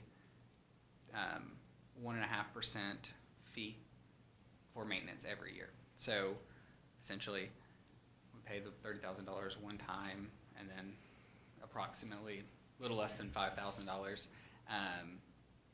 every year for maintenance and upkeep for the system, and it connects directly to Encode, which is our software provider. So I think it would be great for the citizens to be able to have access to pay their bills. What I do want to make very clear and what I won't allow. So if everyone's aware, customer service and utility billing is one of the departments that I'm over. I won't allow my customer service agents to direct someone to use the kiosk versus coming to them for service. We're people first. Now, if there's a long line and someone wants to utilize the kiosk instead of waiting in the line, that's totally fine, but it won't be a situation where we have live employees sitting here while they're telling other people to use the kiosk. It's strictly to benefit, not to replace or take away from the current experience. So you already mentioned that it's $5,000 a year, right, for service and maintenance. That was one of my questions. One other question would be, I mean, is it $30,000? Is that the total cost? What about remodel costs? Those types of things. If we're having to position it in the lobby, right? Are we gonna have to remodel the lobby? Is that an additional cost? How does that speak to that a little bit? So not really. The answer is yes and no, because it's dependent on our comfortability. So example would be, like, we do have security cameras that are in the lobby currently. Whether they are what would make us the most comfortable, that's a decision that Bobby has to make. Do they work? Yes, it has cameras on it. But with leaving that lobby open 24/7, Bobby just has to be able to be comfortable with knowing that, are we having people sleeping in there? That kind of, just kind of that thing. As far as like construction or remodeling, from my understanding with all the conversations that I've had with them, the one that is in the wall would require construction costs that would be, we would install it. The city would install it or have someone install it. There would be a cost there. For the one that goes inside, it's literally as simple as standing it up, plugging it in. He said we might have to run an Ethernet cable, which is really no big deal. But as far as the internal, that would be all the construction that would be required. So which one are we leaning towards? In my opinion, I think that the internal one would be the best option. Right. Just The freestanding in the lobby, that's what I'm saying, yeah. Yes. Yeah. We can move it if we need to. We don't have to worry about, it's called sun bleaching. It happens with screens that are outside. They have a little thing that goes over them. Things happen. I just feel like maintenance for the internal one is going to be a lot less, and it's going to last a lot longer. So I just want to, The lobby is pretty small. I mean, even then, I know this unit may not be huge, but I mean, when you get a couple of people at the window at the same time, I mean, it's pretty cramped. So where would we put this in the lobby and not have to remodel any of that? And does that make sense? Yeah, of course. Go in the northeast corner. Yep. Or somewhere around that area. So That would be the best out of the way area. That way it keeps all the windows open to the west. We actually have decorations currently in the spot where it would go, and it's probably going to take up about slightly more than what the decorations are. It's very slim It's compact. profile. It's not something that's very, very large, and like he was saying, the exact spot where it would potentially go has a little like dresser type thing there that's like holding some stuff. Like that would be moved out, but again, that's not necessarily construction. That's just moving the item that's there. So I think that it wouldn't like prevent any type of. So in that instance, it wouldn't cost us for remodeling. You'd be able to put it in, standalone unit, plug it in, and we're ready to go. Right. Okay. Are there any additional costs for the patrons if they use that kiosk? If they use a credit card, do they have to pay an additional fee on their utility bill? So that's a great question. So currently, I'm not sure, and I don't think it has to do with the kiosk. So the reason I say that is because I know when you pay online, there is a fee for paying online for the credit card. So when I say I'm not sure, I don't know how it's going to connect. And I full transparency on that, because that's something that even The company, which is AdComp, couldn't tell me because Encode is the one that has to connect it. So Encode, we use Tyler Payments. So Tyler Payments is the same company that is Encode. It's Tyler Technologies, all one thing. We have their full system. If it's integrated with the web-based side, then it would be. But if it's integrated with like our local card terminals, which is like how when you go up there and you swipe it in person, then it wouldn't. We do have the ability no matter what, to set fees and change them if it was something that we wanted to do. Like, there's nothing out there saying that we have to charge a fee.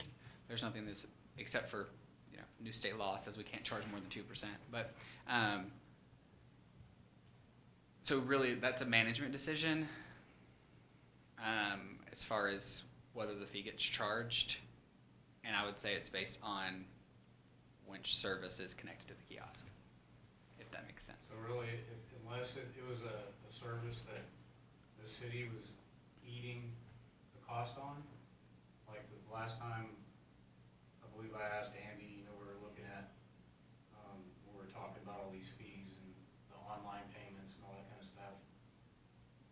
The amount of money the city was eating on like credit cards, we didn't want to charge it to the customer. $14,000 a month. It was quite a bit, so that was a lot of conversation we had about that. So it just comes into question, like, is it really, we're not charging it because we want to make money or anything like that. It's like, this is a fee that, if it's a fee that we can't get around, then, this is just part of it if you want to make that payment. The city, I don't believe the city and all the citizens should pay for, have to pay for that. Somebody writes a check for the utility bill and wants to use that kiosk, the check's already made out. Yes, you can write You the can check. check. Yeah, there's no fee associated. You can't charge them a fee, their check's already made out. Oh, of course. No, there's no. It would just if there is a fee, it would strictly only be credit card. Credit card. And again, it's just going to be based upon how it is connected. I mean, that's something also in the future we need to just look at, because I mean, the credit card fees that we're paying in general are extremely high. So you're saying, just to be clear, the city, we are paying the credit card fee? Were. Okay. And that was how much? No, we still are. Okay. We still pay a portion of the credit card fee. And not the customer. Right. So if you pay online currently, you get charged a 2% fee. The customer gets charged a 2% fee. When you come inside and you use our kiosk, we do not apply any type of fee to that. Okay. The city pays that. Okay. And you were saying how much was that a month? On average, about $14,000. So the city is paying $14,000 a month to take credit cards. to take credit cards and not passing that on to the consumer. Right, and that's average. Sometimes, obviously, higher or lower, just depends on usage. And I thought that had changed, by the way, so. Yeah. That's my fault. We like I said, on the internet side, because there's additional fees that we have to pay online. It's higher. The percentage is higher that we have to pay if somebody pays online versus in-house. It's lower, so we take that fee. It's all budgeted, so I mean we're running a little low on budget on those fees because they're a little higher than we had anticipated, but it's nothing crazy, so it's not something we didn't plan for. But this kiosk will take credit cards, check, cash, all the modes of payment that we would take in person. What this kiosk can't do though is going to be start-stop service, create new service, and that's why it's still very important for us to be able to fully staff the positions that we need. And this is supposed to be, I mean, heck, it allows my people to be able to take a lunch or go use the bathroom. I mean, if you have one person there and there's a line out the door, it gets a little bit crazy and tedious, because if you think about it, when can our citizens come to pay their utility bill on their lunch break? So then it puts my people from either having to go early or late to lunch, and so it just really allows me to have a little bit of a buffer for those And things. it's convenience. It's nice to have. Yeah, and again, in the future, if it is something that's adopted well, we have the option of adding later court payments as well. So if we wanted to take like the court payments, we could add that module to it. So let's say, real quick, if we do this in a year, what is there a contract? I mean, how long is the contract? Or we just buy it and we're good? What if we say in a year we notice, man, it's not getting any use. No one wants to use it. It's just sitting there. Are we locked in? I mean, can you speak to that a little bit? Yeah, so I will say that I don't foresee no one using it, and for the low cost that it is, it's a no-brainer in the sense that if I'm having to staff another position to cover that middle part, that is a cost that is never going to be recouped because it's a position. I can't, oh, this week we don't need you, so like go home, so it would be that kind of situation. Whereas like with this, even with minimal use, it still would be worth it. Do we own it? So we can turn around and sell it if we want. Yeah, we own the machine, yes. We own the machine. The only thing for So it's not a lease. Right. Yeah. So that, it's just a maintenance agreement. All we're doing it's is just a maintenance agreement. Yeah, we're agreeing that they take care of all the tech side of it, like the connectivity. They actually even can remote into it directly. So like if it's 2 a.m. and someone's trying to use the kiosk and it's not working, they have customer service that people can talk to right there. From my understanding, it does multiple languages. I'm not sure if you guys are aware, but we have a very diverse community, and so I think that would be extremely helpful.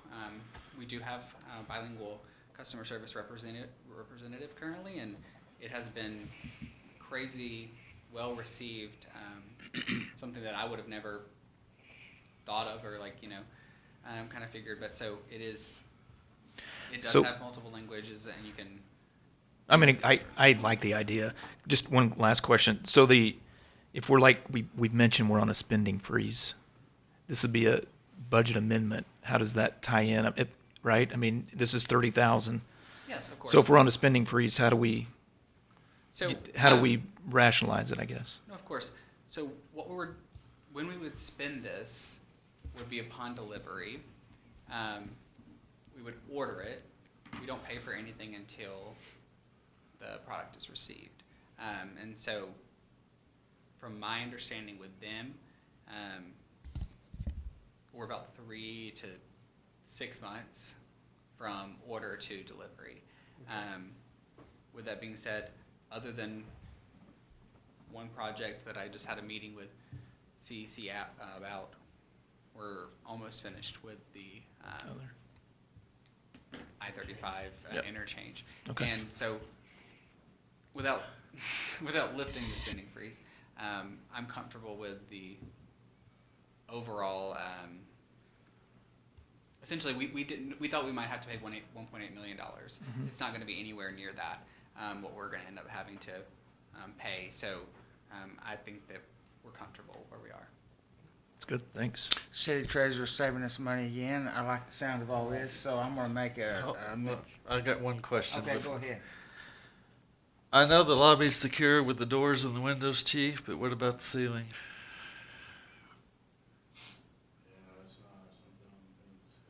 Well, later. Okay. I should have There's asked. a whole lot more to my thoughts on this whole situation than something we talked about. But you're on top of it. So I know you're on top, you're okay with this though? Putting it in that room, and then you'll address any issues as needed.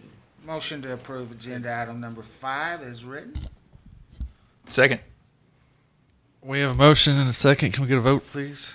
Rule? Yes. Lee? Yes. Hay? Yes. Fishburne? Yes.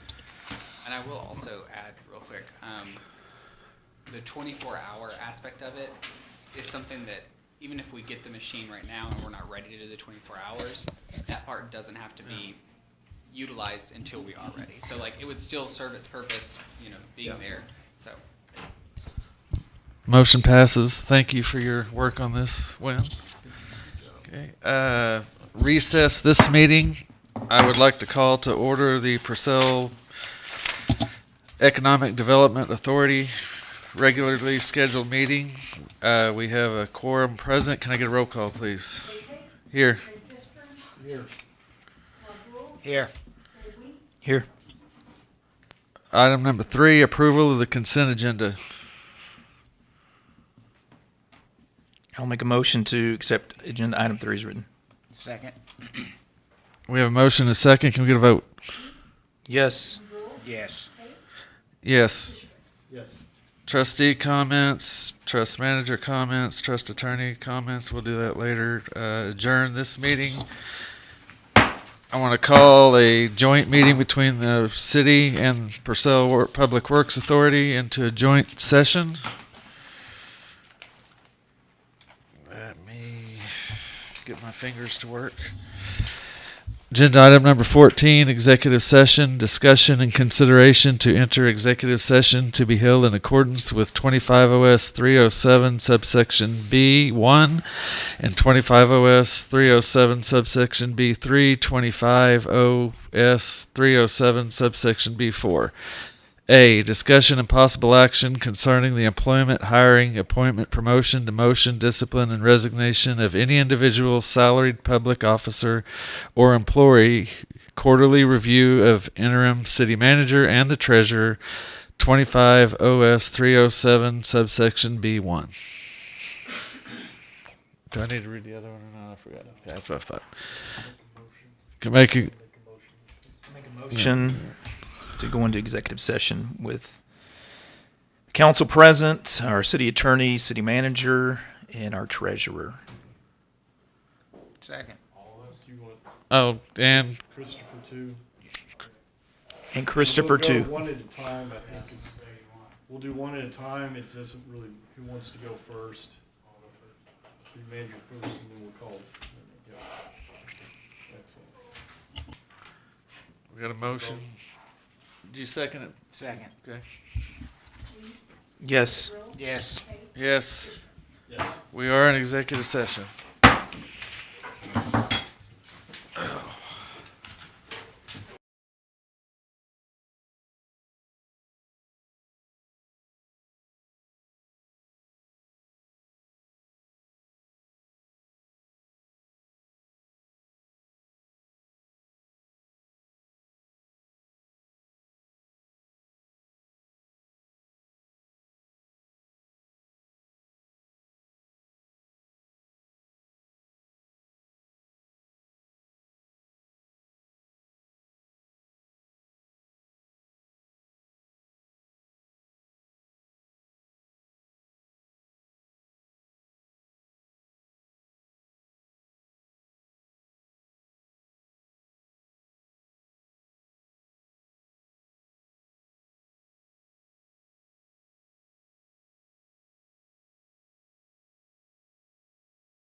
return to joint session.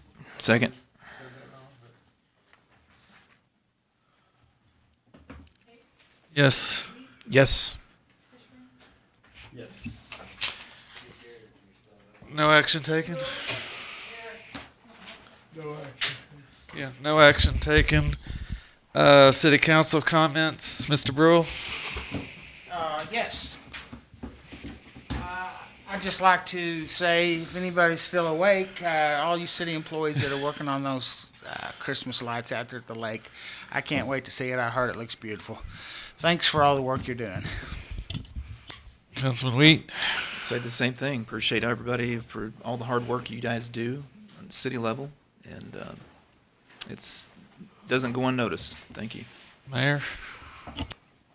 Same. Good job, everyone. Everyone who's still here.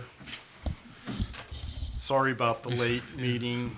We really try to avoid this, but it just, sometimes it happens. It's my fault. I asked for executive session. I'll take the heat on this. And, but I really appreciate the city workers. They do a great job. We have a great team in this room. And thanks for all you do. And thanks to the councilman. This is not an easy thing to do. Doesn't pay very well. But we do it because we love our city. We're trying to make it better. And all we can do is get up and do it, try to do it better every day. All right? That's all I got.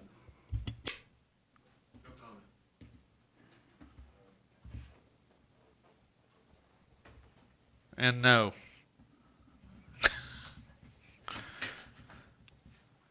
Just we have a filing period for those of you that watch this and want to come join the fun. I always encourage people to participate in civic activity. So if you're interested, you have 2 more days. And lastly, I echo the Christmas light compliments. And with that being said, we need a motion to adjourn. I'm tired. We're out. Sorry, tired.